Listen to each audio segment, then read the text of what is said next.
vamos a dar paso a la siguiente sesión. Creo que es una sesión súper interesante.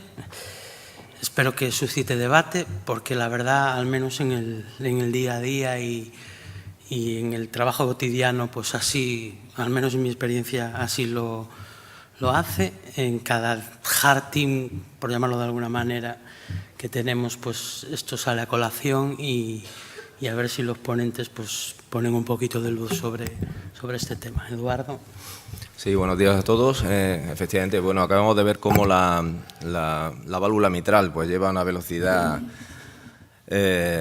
pues muy ralentizada, no así la válvula aórtica como todos conocemos. Yo creo que la TAVI va con una velocidad imparable y en esta mesa, en esta controversia, pues vamos a valorar ahora mismo, pues con los datos que tenemos del bajo riesgo, se trata de ver si estamos ya en disposición de entrar en de ampliar ese abanico, en esa reconquista que ha ido llevando la TAVI a cabo. Y bueno, pues para ello la primera charla corre a cargo del doctor Santiago Jiménez, que nos va a intentar defender que la TAVI en este subgrupo de pacientes todavía digamos que tiene que estar a la espera. Así que vamos a ver qué nos cuenta el doctor Jiménez. Adelante, por favor. Hola a todos. Bueno, dentro de esta controversia de TAVI en pacientes de bajo riesgo quirúrgico, a mí me toca la parte que menos nos gustaría, como en una reunión de cardiólogos intervencionistas, ¿no? Que todavía no hay datos suficientes y que el bajo riesgo sigue siendo para cirugía. En los últimos años hemos ido viendo cómo los estudios de TAVI progresivamente han ido incluyendo pacientes con un riesgo quirúrgico menor, y eso se ha ido trasladando a una mejoría en los resultados, tanto a corto plazo, con una reducción de la mortalidad a 30 días, como a medio y largo plazo, por otro lado totalmente esperable por el menor riesgo basal de los pacientes. Ahora damos el siguiente paso con dos estudios que ahora iremos comentando, en los que entramos en pacientes de bajo riesgo quirúrgico. A día de hoy, las guías clínicas son muy claras, no había datos en pacientes de bajo riesgo y la indicación es de clase 1 para el reemplazo valvular quirúrgico. Pero bueno, teniendo en cuenta todo lo que ha ido llegando, la mayor experiencia que hemos ido adquiriendo, las mejoras tecnológicas en las válvulas y el asumir que en pacientes con menos riesgo los resultados pueden ser mejores, parece que sí que anima a que haya llegado el momento de dar el paso al bajo riesgo y poder luchar y batir a la cirugía cardíaca. La cirugía cardíaca, no olvidemos que tampoco es no están parados, ¿no? También hacen las cosas bien. Tienen para empezar una herramienta que es la válvula mecánica, que en pacientes jóvenes y de bajo riesgo, pues desde luego sigue siendo la herramienta de elección, sobre todo por la durabilidad. Pero siendo realista, incluso los propios cirujanos cada vez ponen menos válvulas mecánicas. Estos son datos del registro de cirugía cardíaca y en el año 2017 solo un tercio de las válvulas que implantaron fueron válvulas mecánicas. Pero como decía, ellos tampoco están parados, ellos siguen operando cada vez más, aunque pensemos que la TAVI va a desplazar o está desplazando, realmente los números son que no, los cirujanos siguen operando cada vez más. El año pasado más de 5.000 procedimientos y sus cifras en cuanto a mortalidad también van mejorando año a año, y en el año 2017 estaban en torno a un 3% de mortalidad. Y sobre la TAVI en bajo riesgo, ¿qué sabemos a día de hoy? El primer estudio que exploró un poco esta posibilidad fue el estudio Notion, era un estudio con un diseño all-comers, en la que los pacientes eran bastante mayores, pero la gran mayoría de ellos era de bajo riesgo quirúrgico. Se hizo una aleatorización hacia TAVI o cirugía. La TAVI era la primera generación de la válvula autoexpandible, y en este estudio se demostró la no inferioridad de la TAVI con respecto a la cirugía, y con unos mejores parámetros en cuanto a complicaciones precoces para la TAVI, excepto en dos cosas que ya conocemos, ¿no? La incidencia de marcapasos, que era esperable por este tipo de válvula, y la incidencia de insuficiencia aórtica moderada o severa, que andaba en torno al 15% con estas primeras generaciones. Esto ha cambiado mucho en muy poco tiempo. 3 años después se ha publicado este estudio, donde en una cohorte muy seleccionada de 200 pacientes, solo TAVI transfemoral normal con un STS muy bajito de 1,8 y la gran mayoría con válvulas de última generación, pues esto ha cambiado radicalmente. Se hizo una comparación no aleatorizada con un grupo quirúrgico previo, pero bueno, independientemente de la comparación con la cirugía, lo que es llamativo son los resultados. Los resultados de la TAVI en estos pacientes de bajo riesgo pues son excelentes, son casi utópicos. 0 mortalidad, 0 ictus, complicaciones vasculares o sangrados menos del 3% y en este caso con la válvula expandible con balón 5% de marcapasos.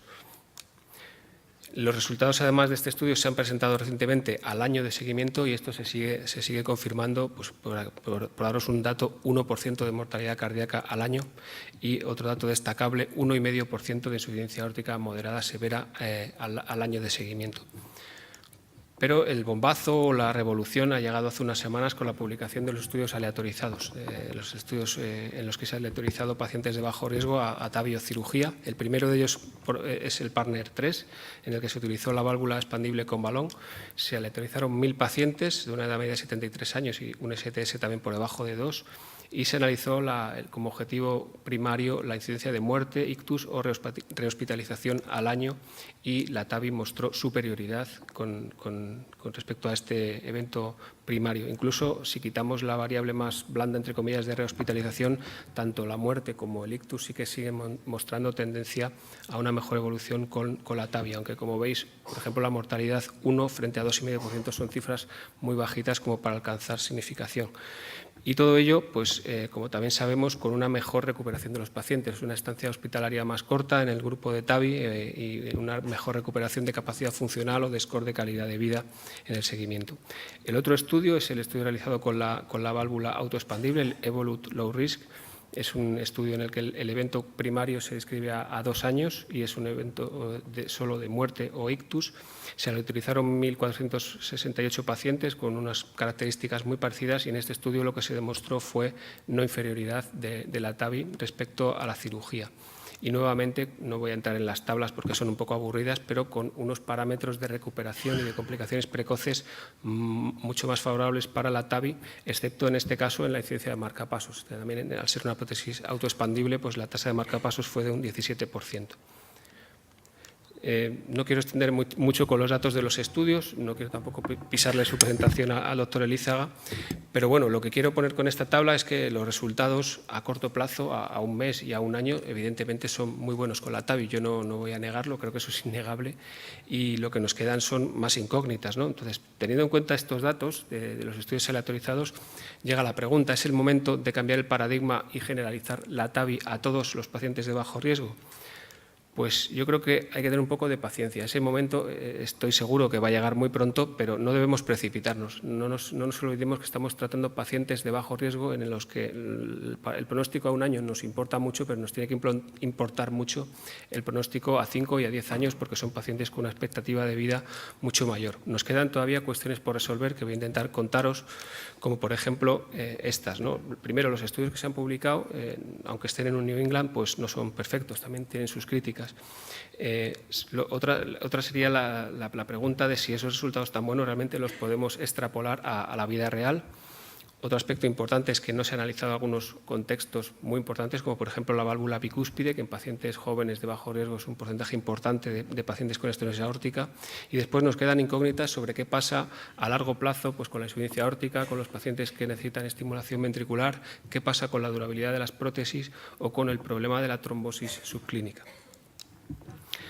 En cuanto a las limitaciones de los estudios publicados, no quiero liarme mucho porque es un poco aburrido, pero yo destacaría 3 cosas. Primero, la selección de pacientes, ¿no? Son estudios aleatorizados, muy controlados, con unos criterios de inclusión-exclusión muy estrictos.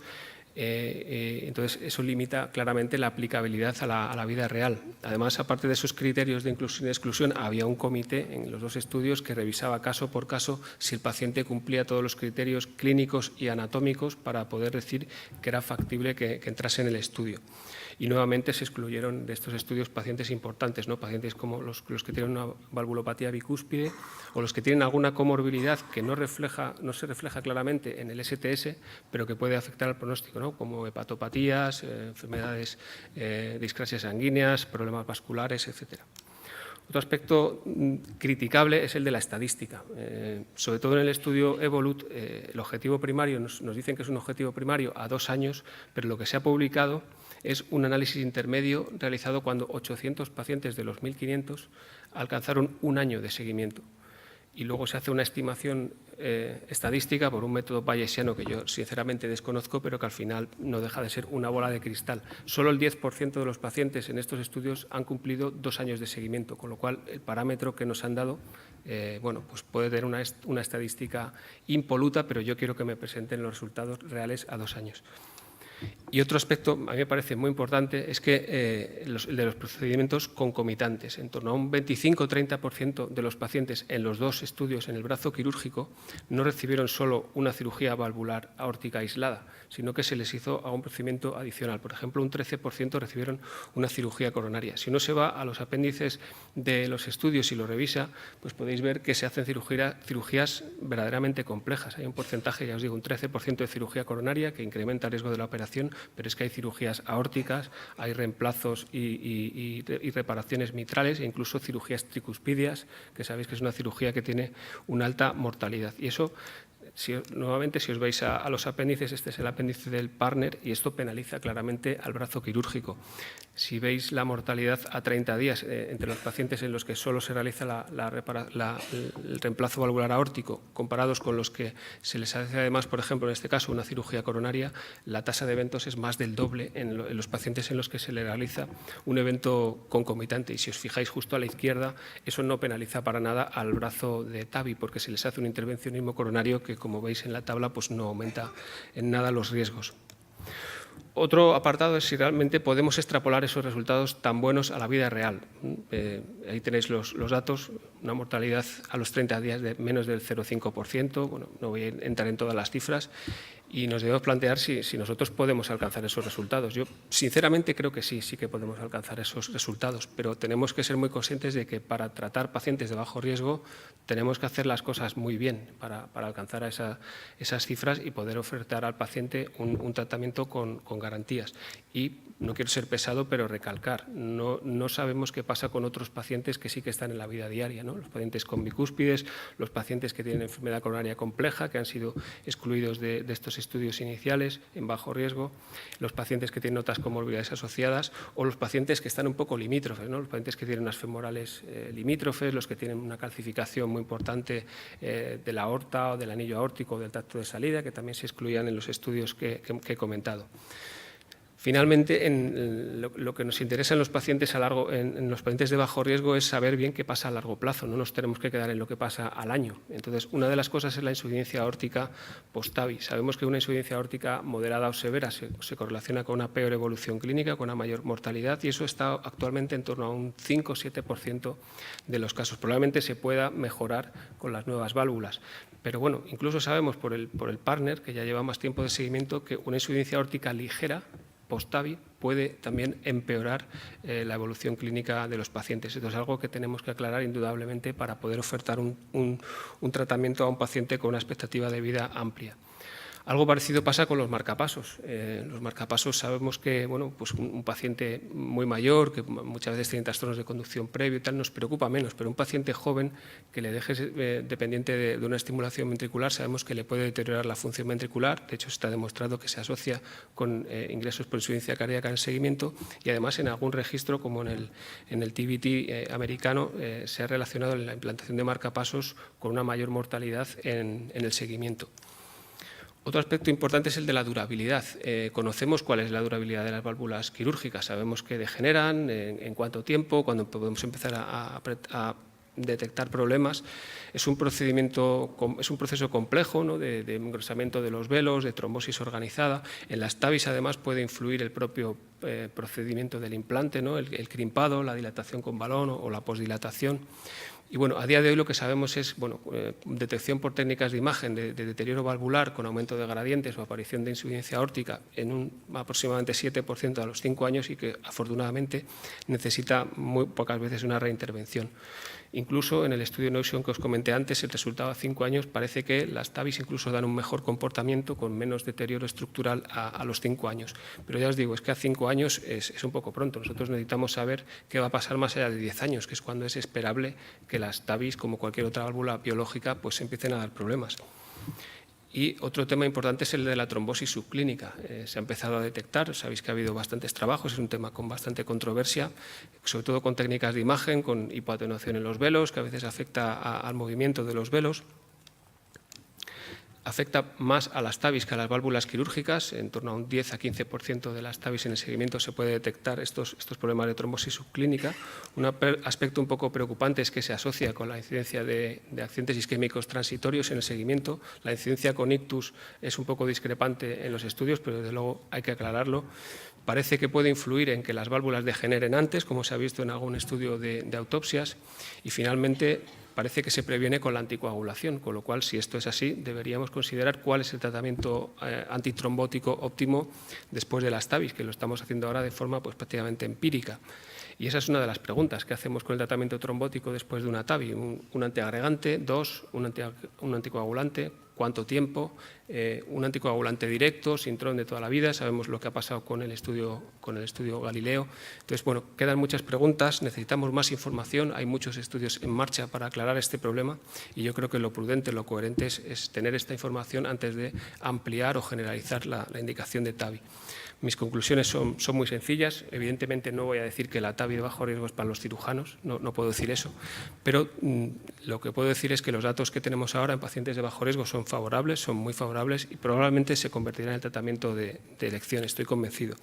Pero, sin embargo, actualmente tenemos incógnitas sobre cómo manejar ciertos problemas asociados con la TAVI y cómo evolucionan a largo plazo, por lo que creo que es necesario ampliar la evidencia científica para generalizar el uso.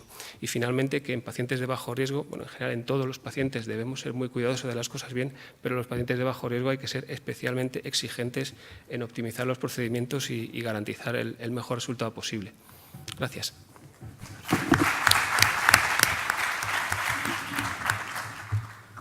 Bueno, just in time, Santiago. Enhorabuena porque era difícil No, comentaremos luego al final, ¿de acuerdo? Digo que enhorabuena porque era difícil la tarea que te han encomendado. Sin embargo, a ti, Jaime, te ha tocado la parte fácil, o eso pienso yo. No sé si tú nos vas a convencer de que es así. Entonces, el doctor Jaime Lízaga nos va a defender de que es el momento de cambiar el paradigma. Agradecer la invitación para este tema y, por supuesto, felicitar a mi contrincante porque lo ha hecho estupendo. Me ha convencido a mí que lo mejor es la TAVI. Entonces, yo sí que creo realmente que la TAVI ahora mismo es la opción por defecto en pacientes con estenosis aórtica, ¿no? Entonces, yo podría empezar simplemente con estos estudios, lo que pasa que yo creo que es importante no ver esto como dos estudios aislados que han demostrado un buen resultado en pacientes con TAVI. Yo creo que es importante ver todo lo que ha sido la evolución de la TAVI en estos últimos años, ¿no? Porque hay mucha evidencia y mucha información en los últimos estudios, desde el 2002, que se puso la primera TAVI, hasta la actualidad, con muchos cambios y con estudios en todo tipo de riesgo, con pacientes que han venido demostrando muy buenos resultados con la TAVI, con unas disminuciones de la mortalidad muy importantes y con una comparación con cirugía habitualmente al mismo nivel o incluso mejor en algunos casos, ¿no? Con lo cual, esto no es una isla en que han aparecido dos estudios, sino que ha sido lo razonable en el proceso de estudio e investigación de la TAVI, ¿no? Pero lo que también es importante es que muchas veces lo que es el tratamiento en el día a día va por delante de la investigación. Aquí estamos planteándonos qué hacer con los pacientes de bajo riesgo, pero es que ¿qué es lo que estamos haciendo con los pacientes de bajo riesgo? Ya hace 4 años, en este registro europeo, se veía que aproximadamente el 10% de los centros utilizaban la TAVI en bajo riesgo y el 45% en riesgo intermedio, cuando todavía no había ningún estudio de estas dos cosas, ¿no?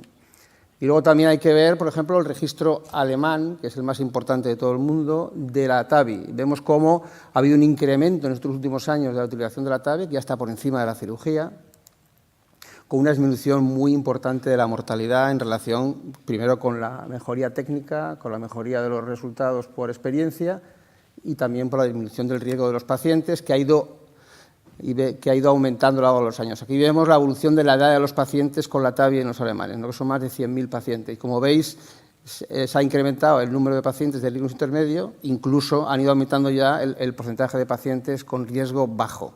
No, perdona, esto es la edad. Pacientes entre 70 y 79 años y menores de 70 años. Y el riesgo aquí lo vemos también. Actualmente prácticamente el 30% de los pacientes que se implantan una TAVI en Alemania son de bajo riesgo. Es decir, que en realidad esto ya se ha adelantado a lo que es la investigación, como muchas veces pasa en el intervencionismo. Entonces, el primer estudio, no voy a ir rápido porque ya se ha comentado, el estudio Notion ya nos demostraba que había una diferencia, no había diferencia entre la TAVI y la cirugía, aunque los valores absolutos son siempre más bajos. En este caso no se puede demostrar porque son muy pocos pacientes, pero en ambos casos la mortalidad y tanto el ictus, que es una constante y que es muy importante el ictus, es más bajo en la TAVI en ambos grupos, ¿no? El Evolut ya lo hemos visto, el primer estudio. No voy a repetir mucho, pero sí ver que hay de nuevo una menor incidencia absoluta de eventos al año, a 2 años en los pacientes con implantación de TAVI versus la cirugía, aunque no demostró la superioridad, pero se vio de nuevo, lo veis bien en estas curvas, cómo se separan al inicio y se mantienen constantes a lo largo de 2 años. Y los objetivos secundarios no hay que olvidarlos, porque en un paciente que se implanta una TAVI no solo es importante que se muera o no se muera, también es importante todos los problemas asociados con el procedimiento, ¿no? Y siempre, casi siempre, son más bajos la mayoría de ellos con la TAVI, tanto la hemorragia como la insuficiencia renal, como la fibrilación auricular, como la necesidad de ingreso por insuficiencia cardíaca. Lo único que siempre o casi siempre está por encima es la implantación de marcapasos, que luego veremos. Y luego, la hemodinámica de la válvula, sobre todo en la válvula expandible, siempre es significativamente mejor en la TAVI con respecto a la cirugía, con lo que eso supone a largo plazo, que todavía no lo sabemos, pero va a ser importante. La recuperación del grado funcional es similar en ambas técnicas a los 2 años, al año, pero siempre es mucho más precoz la TAVI, cosa que también tiene su importancia, sobre todo en pacientes mayores, ¿no? Y en cuanto a la insuficiencia aórtica, es cierto, sobre todo el antoexpandible, que es superior a la TAVI, un 6% a los 2 años con respecto a un 0%, aunque en este caso también es cierto que solamente un 22% de los pacientes se les implantó la Evolut Pro, que es la última prótesis, que es la que disminuye claramente la insuficiencia aórtica. En cuanto al partner, pues el partner la verdad es que es un estudio que nos ha impactado incluso a los que ponemos TAVIs, ¿no? Porque los resultados son espectaculares. O sea, los eventos al año son aproximadamente la mitad, un 7% menos. Eso es un número muy importante. Eso es muy difícil de encontrar hoy en día, es muy complicado.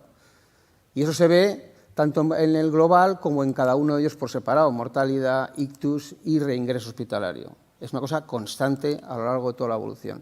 Y aparte, cosa también importante y que le da mucha consistencia al estudio, es que en todos los subgrupos analizados se sigue manteniendo el mismo resultado. Eso es también muy importante. Y luego, pues de nuevo, lo mismo, menor incidencia de fibrilación auricular y menor necesidad o estancia hospitalaria. Y no solamente eso, sino que los pacientes que se van de alta, con la TAVI la mayoría de los pacientes se van a casa y con la cirugía hay un porcentaje de hasta casi un 30% que no se pueden ir a su domicilio, tienen que recuperarse, ¿no? Estas son cosas también importantes. Luego la insuficiencia aórtica con esta válvula, pues la verdad es que es muy parecida, 0,6-0,5 al año de insuficiencia aórtica moderada o superior. Es ligeramente superior a la insuficiencia aórtica ligera, pero yo creo sinceramente que la insuficiencia aórtica ligera, verdaderamente ligera, tiene poca influencia a largo plazo en los pacientes. Y luego las complicaciones, las hemorragias radiales son más bajas y en este caso la implantación de marcapasos, que sí que es un problema, un potencial problema en pacientes jóvenes, pues es similar. O sea que tampoco es un problema en este sentido. Luego, una cosa importante, que hemos hablado de que hay que alcanzar la excelencia con la TAVI, es cierto, pero yo creo que es más fácil alcanzar la excelencia con la TAVI que alcanzar la excelencia con la cirugía. ¿Y la calidad de la cirugía de este estudio cómo fue? Pues si vemos, la mortalidad a los 30 días fue del 1,1%. En el registro americano es del 1,7% en bajo riesgo, con más de 140.000 pacientes, ¿no? O sea que los resultados son muy buenos en este estudio. Y luego en este estudio, aproximadamente el 80% de las prótesis que se pusieron fueron mayores o iguales a 23 milímetros, cosa que es excepcional. Y eso fue un esfuerzo muy importante para poner prótesis no muy pequeñas y no tener mismatch el paciente. Eso también puede contribuir, lo que ha dicho mi compañero, a que las cirugías fueron más complejas por ampliación del anillo, ampliación de la aorta, pero claro, eso es parte del problema de la cirugía. Eso se tradujo en que los resultados hemodinámicos eran buenos y, como veis, se compara de una manera muy favorable con lo que es habitual en los registros americanos. Quiero decir que la cirugía de este estudio es una cirugía excelente, que probablemente no sé si lo tenemos en muchos hospitales de este país, ¿no? Luego, cuestiones sin resolver las hay, fundamentalmente la durabilidad. Y la durabilidad es importante porque no es lo mismo, y esto también es importante, que tratemos a un paciente de bajo riesgo mayor que a un paciente joven, con bajo riesgo y con larga expectativa de vida. Si nosotros implantamos una TAVI a un paciente de 80 años, presumiblemente la expectativa de vida puede ser 5 o 10 años.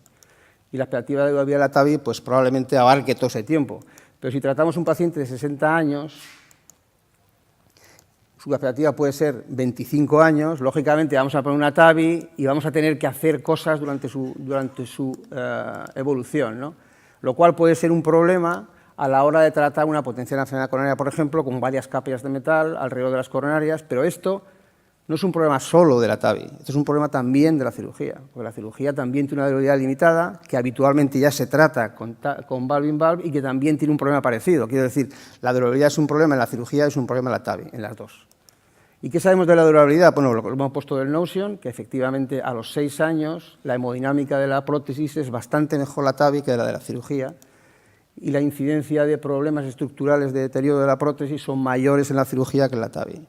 Probablemente esto está en relación con la prótesis que ponemos. Hay un estudio reciente también de un registro inglés de pacientes que se hacen estudios pareados con eco más allá de los 6 años y lo que se ve es que la degeneración severa es muy baja, un 0,4%, y la degeneración moderada es también baja, 8,7%, de pacientes que además se puede tratar, como estamos viendo aquí, ¿no? Y luego, por otro lado, está el futuro. Podemos mejorar los resultados de la TAVI, porque lógicamente la cirugía se puede mejorar, pero es más difícil. Pero yo creo que la TAVI se puede mejorar. Ha habido una evolución muy importante de las prótesis a lo largo de todos estos años, con prótesis con 5 modelos y modelos que todavía no entran en los estudios que hemos visto, y se ha habido una disminución de las complicaciones muy importante a lo largo de todo este periodo de tiempo, ¿no? La mortalidad, el stroke, el ictus, la hemorragia, las complicaciones vasculares, la insuficiencia aórtica. Lo único que queda probablemente por mejorar todavía, que se hará, es la implantación de marcapasos. Y quedan muchas prótesis que van a venir y muchas mejorías, como puede ser lo que ya se hace, ¿no? Que es minimizar un poco la complejidad de la técnica, y también una cosa importante es la precocidad en el alta. Ya tenemos 2 estudios al menos en los cuales se hacen protocolos estrictos de precocidad en el alta del paciente, incluso con pacientes con riesgo alto y con una edad elevada, en el cual los resultados son muy buenos, con una mortalidad y ictus a los 30 días menor del 3%, y una posibilidad de dar de alta al paciente al 80% de los pacientes al día siguiente de implantarles una TAVI. Esto también se ha visto con un registro europeo de 500 pacientes, que de nuevo la precocidad en el alta entre 1 y 3 días pues es posible, y aparte los resultados son mejores que si mantenemos más tiempo al paciente en el hospital, ¿no? Entonces yo creo que el cambio de paradigma o lo que debemos plantearnos no es si la TAVI es mejor o se debe utilizar el bajo riesgo. Yo creo que eso, sinceramente, con los datos que tenemos hoy en día y con lo que hacemos en el día a día, que está prácticamente demostrado. Yo creo que el cambio de paradigma es que la cirugía es ya una alternativa a la TAVI en nuestros pacientes. Yo sinceramente lo pienso así. Es cierto en pacientes concretos, ¿no? En pacientes que tienen indicación valvulomecánica, como os he comentado, es cierto. En pacientes que tienes que hacer una enfermedad coronaria muy severa y tienes que operarles. La aorta bicúspide es un problema sobre todo, porque no hay datos, y sobre todo en la aorta bicúspide de verdad, no aorta bicúspide light, entre comillas. Y luego, por supuesto, cuando tengamos un mal acceso periférico, porque es donde se ha demostrado realmente unos buenos resultados. Queda por investigar la durabilidad, necesitamos datos más allá de los 6, 7, 8 años y ver qué pasa con los pacientes, y yo creo que seguirá mejorando en el futuro la regurgitación valvular y también la incidencia de marcapasos. Pero yo creo que el cambio de paradigma va mucho más allá. Yo creo que lo que ha supuesto la TAVI no solamente es un cambio en el manejo del dispositivo que ponemos, sino que probablemente va a suponer un cambio en el manejo de la estenosis aórtica globalmente. Ya hay estudios en el cual está utilizando la TAVI en pacientes, por ejemplo, asintomáticos. Esto con la cirugía no se ha planteado todavía, pero la TAVI permite planteárselo por la eficacia y por la seguridad y por la menor incidencia de complicaciones secundarias, entre comillas, ¿no? E incluso hay algún estudio también en marcha de utilizarlo en estenosis aórtica moderada con insuficiencia cardíaca para descargar el ventrículo izquierdo. Es decir, que probablemente la TAVI en el futuro lo que va a suponer es un cambio en el manejo global de la estenosis aórtica, no solo en pacientes de bajo riesgo. Muchas gracias.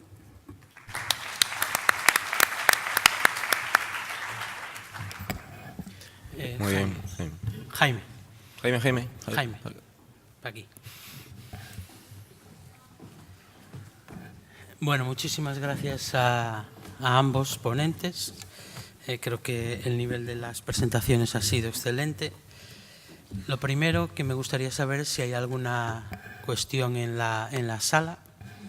Sería deseable que hubiera alguna cuestión en la sala. ¿Nadie quiere comentar nada?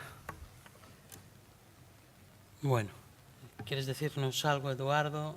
¿Preguntarle algo a los ponentes? Bueno, mientras se piensan alguna cuestión en el auditorio, pues, bueno, primero también estoy contigo. Yo creo que las dos presentaciones han sido fantásticas. Habéis dejado además poco margen a las preguntas porque habéis contado prácticamente todo. Yo, sin embargo, bueno, pues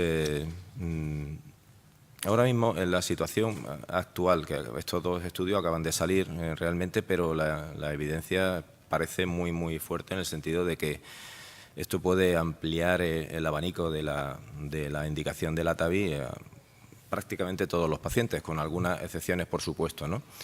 Entonces, aún sin esperar a que esto se vea reflejado en las guías, por ejemplo, para que den la clase 1 de indicación, como ya tiene el riesgo intermedio y de ahí para arriba todos los demás, en ese sentido, tú ahora mismo, por ejemplo, bueno, una pregunta bidireccional en ambos sentidos, a un paciente actualmente ahora con una estenosis aórtica de bajo riesgo, ¿vosotros cómo le plantearíais esto al paciente? Porque es el principal actor de esta película, ¿no? ¿Cómo le plantearíais esta situación al paciente?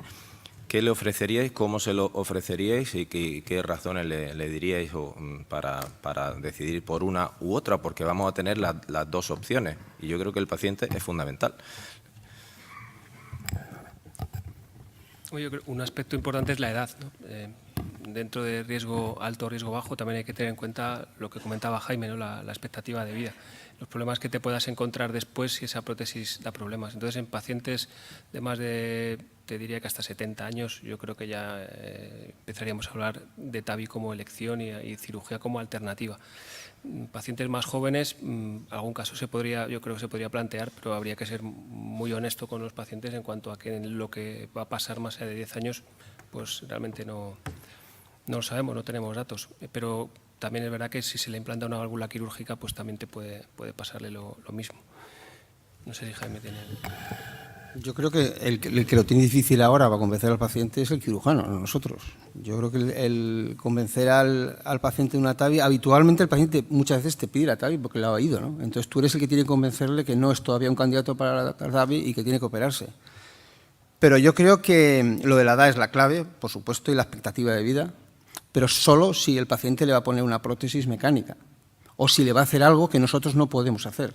Como pueda ser, por ejemplo, imaginemos que tiene una enfermedad coronaria muy compleja, como he comentado, difícil de resolver percutáneamente, pues eso me parece bien. O que un paciente que le vayas a poner una prótesis aórtica mecánica por algún motivo, o que tenga una válvula aórtica bicúspide muy compleja, con mucha dilatación, con mucho calcio, que el resultado es más incierto con la TAVI, también me parece bien. Pero yo creo que es al revés, o sea, por eso he puesto el cambio de paradigma, ¿no? Yo creo que la cirugía es la alternativa a la TAVI cuando la TAVI no puede darle los resultados que teóricamente le puede dar, ¿no? Y son casos más centrados. Es cierto que la bicúspide es más frecuente en gente joven, pero no es lo mismo una bicúspide de verdad que una bicúspide, entre comillas, confusión de valvas y tal, es distinto. Y lo que hay que poner encima de la mesa son los resultados. Nosotros en nuestro centro utilizamos ya hace tiempo la TAVI en bajo riesgo. Cualquier paciente por encima de 70 años, en principio, lo contemplamos la TAVI. Con estos resultados, probablemente a lo mejor tenemos que empezar a bajar la edad para implantar la TAVI. Y como digo siempre, lo de las guías está muy bien, pero nosotros habitualmente vamos por delante de las guías. Y eso lo sabemos todos. Lo de la guía lo que te da es un apoyo en algunos aspectos, sobre todo en algunos países o centros, un apoyo, entre comillas, legal o ético, pero... Evidencia científica. Pero vamos, a mí me gustaría que los cirujanos presentaran la evidencia que tenemos nosotros con las cosas que aplicamos. Porque ¿dónde está la evidencia de la cirugía como tenemos en la TAVI? No hay ningún estudio. Desde hace décadas y es el tratamiento establecido. No, y los cirujanos hacen cambios de prótesis, cambios de tratamiento. De hecho, ahora lo que están haciendo en algunos centros, en algunos sitios, son poner una especie de TAVIs operando. Eso ya es un poco... Entonces creo que es complejo. Además, la posibilidad que tienen ellos de mejorar los resultados es mucho más limitada. Porque las limitaciones que tiene la cirugía son inherentes a la propia técnica. En cambio, la TAVI es mucho más fácil de mejorar desde todo punto de vista, ¿no? Bueno, yo creo que es muy evidente que ambos ponentes tienen razón. Es decir, creo que Jaime tiene toda la razón en que estamos ya en el momento de cambiar el paradigma y que la cirugía va a ser la alternativa a la TAVI. Y también Santiago pues tiene razón en que tenemos que hacerlo con cierta prudencia y hay todavía un subgrupo de pacientes donde, también como comentó Jaime, pues tendríamos que no tirarnos a la piscina. Pero yo quiero hacer una pregunta a la audiencia y me gustaría que iluminaran a la audiencia, porque me gustaría saber, de los que estáis aquí, cuántos sistemáticamente, como dice Jaime, implantan TAVI a pacientes de bajo riesgo. Otro tema es la edad, que estoy totalmente de acuerdo, pero nos vamos a poner un escenario igual no tan exigente como el de Jaime, de por encima de 70 años. Voy a preguntaros cuántos de los que estáis aquí a pacientes de más de 75 años en bajo riesgo se implanta TAVI. No se puede iluminar a la audiencia. No. No nos oyen. No nos oyen. ¿Podéis levantar la mano los que...? Es que no veo nada. Haciendo así se ve, ¿eh? Ahí veo, ahí veo. Ponéis TAVI a pacientes de bajo riesgo. Los que, pacientes de 75 años, más de 75 años, todavía a pacientes de bajo riesgo se están operando. No, pero esa no es la pregunta. Bien, esto yo creo que era la respuesta que esperaba. Perdón, Eulogio, sí. Claro, claro, es que es lo que queríamos, que dijerais algo. Bueno, nosotros ya publicamos en una revista no de mucho impacto la comparación de resultados entre pacientes de alto riesgo y de bajo riesgo. En el sector privado pues ocurren cosas que las buscas o no las buscas, pero las encuentras, que son que te remiten pacientes de bajo riesgo, ¿no? Y entonces analizamos eso y la verdad es que no es difícil en esos pacientes obtener los resultados que se han obtenido en estos estudios. Al revés, yo creo que es casi la pauta normal, porque en esos pacientes de bajo riesgo, que no necesariamente tienen que ser jóvenes, la mortalidad se acerca a cero. Cero es casi imposible, pero lo que ha salido en el estudio, que es 1%, es lo normal. Entonces, a mí, primero felicitar a los dos ponentes, me parece que han hecho una labor muy buena, pero me ha parecido, ahora quizás en la discusión se acerca un poco más Jaime, que habéis sido poco contundentes. O sea, estos son dos estudios, uno de los cuales ha demostrado superioridad en el endpoint primario, en los endpoints secundarios y, digamos, sin ninguna discusión. Y el otro creo que tiene también mucho mérito, porque aunque no haya demostrado superioridad, cuando analizas, digamos, los endpoints comparándolos, en realidad los resultados son muy parecidos, aunque eso sea, digamos, no sea absolutamente científico. Y después tiene la ventaja de que ha ampliado el espectro, porque son pacientes, digamos, con un área mínima de 1 centímetro cuadrado, o sea que aumenta un poco el espectro, y además también incluyen pacientes asintomáticos que tengan alguna característica en las pruebas, digamos, de esfuerzo peculiares, ¿no? Y respecto a las limitaciones, pues yo no estoy muy de acuerdo en que lo que se ha presentado como limitaciones del estudio sean realmente limitaciones del estudio. O sea, son, digamos, no aplicables a otros pacientes que no están en el estudio. Pero sí que no existen tales limitaciones. Quizás la única, la del marcapasos. Y en la lista final de Jaime, esto me parece muy adecuado, excepto una cosa, que es la realización de cirugía concomitante compleja, fundamentalmente coronaria. ¿Por qué? Primero, porque nosotros, a no ser que sean oclusiones completas no recanalizables y que tengan viabilidad, la mayor parte de las veces hacemos lo necesario o podemos hacer lo necesario. Y si una limitación es el acceso después de la TAVI, pues hay otras válvulas en las que se puede acceder de forma secuencial después de 1, 2, 3 años. Y una de las cosas que no se ha hecho tanto énfasis ha sido en la diferencia entre incidencia de mismatch con cirugía y con TAVI. O sea, lo que sí es verdad es que los pacientes que se operan tienen mucha más alta incidencia de mismatch, superficie corporal, anillo y válvula que ponen, y eso lo que trae como consecuencia es que la durabilidad de la cirugía con válvula biológica no ha demostrado nunca que sea superior a la durabilidad de la TAVI, que también es biológica y que además obtiene mejor área al final. Es el comentario que quería hacer. Bueno, yo lo de la mismatch, que tienes razón, lo que pasa es que se ve reflejado en los resultados que he puesto de la evolución de hemodinámica de las prótesis, ¿no? Que tiene peor resultado hemodinámico y tiene más problemas estructurales de evolución, probablemente por eso, porque normalmente un cirujano la hemodinámica que consigue es peor habitualmente, ¿no? Y yo estoy de acuerdo contigo, porque el estudio de la CoreValve es cierto que no hay superioridad, pero si tú le dices a un paciente, tenemos dos técnicas, una técnica y la otra tienen mortalidad parecida, a lo mejor incluso un poco inferior, pero una de las técnicas se va a ir antes a casa, va a tener menos problemas de sangrado, su riñón va a estar mejor, va a tener probablemente menos ictus, pero vamos, es que quiero decir que no hay que analizar solo el objetivo primario, hay que analizarlo todo. Yo, desde luego, si a mí me plantea la técnica y yo fuera enfermo, yo preferiría irme a casa antes, tener menos problemas, tener mejor hemodinámica, menor fibrilación auricular, menor hemorragias, tener mejor el riñón. Quiero decir que eso hay que verlo todo en conjunto. Yo creo que eso hace que tratar a un paciente con estas técnicas sea mejor, globalmente, excepto casos concretos. Yo lo de la cirugía coronaria que he puesto, lo he puesto en casos muy complejos, que a veces son pacientes que, encima, si son de bajo riesgo, pues bueno, pues son pacientes que se pueden beneficiar de la cirugía. Lo he puesto como una posibilidad. Yo, sobre la contundencia estoy de acuerdo. Yo he sido poco contundente pues porque soy hemodinamista y me cuesta ser contundente, pero lo de la limitación del estudio Evolut creo que es muy cierto, y si somos honestos tenemos que admitirlo, ¿no? Porque es verdad que no alcanza superioridad, pero es verdad que su objetivo primario son solo los eventos duros. En el partner está incluida la hospitalización, que es lo que hace que aumente el número de eventos para alcanzar la superioridad. Pero es que lo que se ha publicado a mí me parece que no es honesto tomar conclusiones o tomar decisiones con esos resultados. Se ha publicado un análisis intermedio, donde la mitad de los pacientes más o menos ha hecho un año de seguimiento.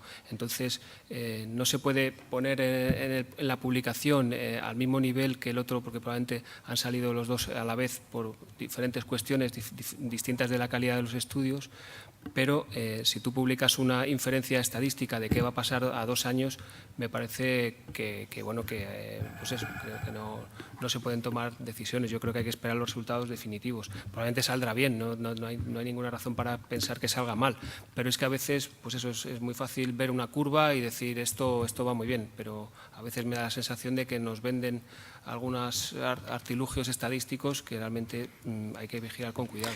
Yo no estoy de acuerdo, lo que pasa es que también el CoreValve de alto riesgo fue así, y el de intermedio fue también con método bayesiano, que como dices tú, yo tampoco sé muy bien en qué consiste, y fueron 850 pacientes de 1.400, o sea, fueron más de la mitad, fueron bastante más de la mitad. Sí, a un año, sí. Y luego lo que decías tú de... Lo que no ha salido aquí, que además es una cuestión que sí que hay que hablar, es si tenemos un enfermo de bajo riesgo de 65 años y le ponemos una prótesis, ¿qué prótesis le ponemos? Eso sí que es una cosa que en el futuro y en el presente va a haber que plantearse, ¿no? Eso sí que es importante. ¿Y a qué le ponemos, a qué tipo de paciente le ponemos qué prótesis, ¿no? Que eso sí que con estos estudios a lo mejor hay que planteárselo, ¿no? Y eso no ha salido y es importante. Yo quiero hacer un par de apreciaciones también. Primero, bueno, efectivamente, y al hilo para continuar con eso que tú decías, Jaime, efectivamente, bueno, en estos 2 estudios de bajo riesgo, menores de 65 años había un 10% de pacientes solo, ¿verdad? Porque no puede haber muchos más y probablemente tengamos que pensar qué tipo de prótesis, porque estos pacientes con esta edad pues probablemente puedan tener enfermedad coronaria en el futuro, etcétera, y nos tenemos que plantear. Exactamente, solo un 10% menor de 65 había. Yo quiero remarcar una cosa, que estos 2 estudios se hicieron porque, pues, en fin, por recordar esto que me parece muy importante. Todos los pacientes se hicieron por vía transfemoral. En el screening inicial de los pacientes y utilizando unos criterios muy restrictivos, solo se quitaron de en medio el 6-7% de los pacientes por algún problema de tortuosidad, calcificación o malas femorales, entre comillas. Pero todos tenemos claro que la vía transfemoral es la vía del implante de la TAVI, creo que en eso tenemos que estar de acuerdo, ¿no? Y luego también una apreciación que creo que también es muy importante, lo que habéis comentado de la extrapolación de los resultados de ambas cosas, tanto de la cirugía como de la TAVI en nuestro medio. Yo creo que nosotros tenemos que ser conscientes de que nosotros debemos tener, como decía Eulogio, unos resultados de la TAVI en bajo, intermedio, riesgo, unos resultados que tienen que ser magníficos, que creo que tienen que ser iguales que los que han presentado estos estudios, con unas mortalidades hospitalarias inferiores al 2%, el 1 y pico por ciento, pero también deberían demostrarlo nuestros cirujanos, que deberían tener mortalidades quirúrgicas similares a estas, que han sido los mejores resultados en la historia publicados de la cirugía cardíaca. Con lo cual, eso también, pues, quien tenga que ver esos resultados, pues tiene que valorarlo en su centro, en sus sitios, para decir, oye, nosotros también tenemos estos resultados, que creo que no se cumplen. Puede haber muchas diferencias y, como siempre decíamos, con la cirugía coronaria y con la angioplastia son bastante más uniformes los resultados del intervencionismo que de la cirugía. Y tendríamos que plantearnos en el futuro, dado que estamos también, entre comillas, quitándole trabajo a los cirujanos cardíacos, pero valorar también en qué centros. Hay muchos centros donde se opera, donde hay cirugía cardíaca, probablemente, y esto es una opinión mía personal, también se deberían reducir los centros de cirugía cardíaca y también, pues, analizar muy bien las mortalidades de la cirugía cardíaca aislada en cada centro, pues para que, bueno, pues para ver que se cumplan estos mismos resultados. Bueno, la verdad es que continuaríamos, pero el horario nos obliga a terminar aquí la sesión. Muchísimas gracias a ambos ponentes, a la audiencia por vuestra atención, a Eduardo por estar aquí, compartiendo este momento, y pasamos a la siguiente.